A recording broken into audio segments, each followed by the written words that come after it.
This man has won praise for transforming Rwanda into one of the world's fastest growing economies. President Paul Kagame has curbed street-level corruption, attracted foreign investment, and reduced the country's poverty levels. So why are his people so frightened of him?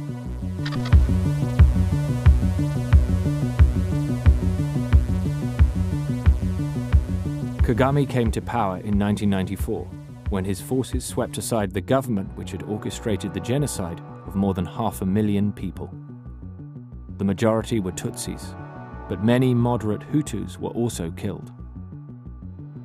Ce que je me rappelle de cette période pour beaucoup de Rwandais, une période douloureuse, parce que nous avons perdu beaucoup de gens. Moi, personnellement, j'ai perdu plus d'une trentaine de personnes, des frères, mes cousins, les nièces, les neveux, et j'en passe. President Kagame, an ethnic Tutsi and leader of the Rwandan Patriotic Front, has kept the peace at home, even as he's pursued wars against neighboring Congo. President Kagame has kept things simple and focused.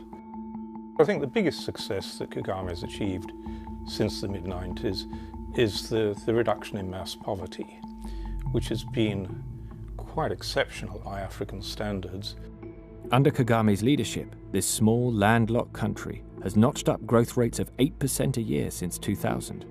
A shiny $300 million convention center in the capital, Kigali, epitomizes Kagame's economic vision for Rwanda.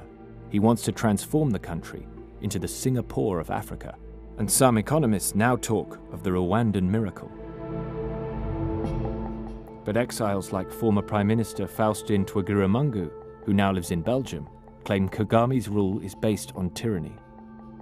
Il n'y a pas de liberté d'expression, il n'y en a pas. Vous devez glorifier le régime ou alors vous quittez. Mais critiquer, ce n'est pas possible. Autrement dit, vous ne vous associez pas à Kagame, vous êtes fini. In 2003, Twagiramungu challenged Kagame for the presidency. He was the only opposition. Moi, dans ma région natale, j'ai eu 0,06. Et au total, j'ai eu 3%. In the official result, Kagame took 95% of the vote. Twagiramungu is not alone in claiming that Kagame's presidential victories have been rigged. Kagame va avoir 97, 98. C'était une diminution extraordinaire. Pour moi, vivre si loin de chez moi, ça m'a changé tant sur le plan politique que sur le plan, disons, même psychologique. Moi, je pense toujours à mon pays, et surtout à mon âge. Je dois vivre dans mon pays en liberté. There are opposition parties, but in reality, Rwanda is a one-party state, and many opposed to the government regularly complain of harassment, imprisonment, and even murder. Kagame looks set to rule for some time to come. In 2015, his party ushered through a constitutional change which could, in theory, allow him to remain as president until 2034. And while the 59-year-old leader presides over a seemingly peaceful country, the West seems content. Sometimes autocracy works to deliver rapid reductions in mass poverty. Sometimes democracy does. Countries are very different.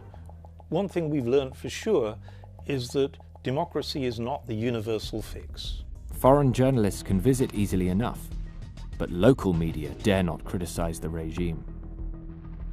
Les journalistes doivent écrire ce qui plaît au régime. Ce que nous voulons, c'est d'abord la liberté, la démocratie, dans notre pays. Kagame n'a pas acheté le Rwanda. Le Rwanda nous appartient. Rwanda may be calm and orderly, but if this is based on fear, then this is a recipe neither for happiness, prosperity, or durable peace.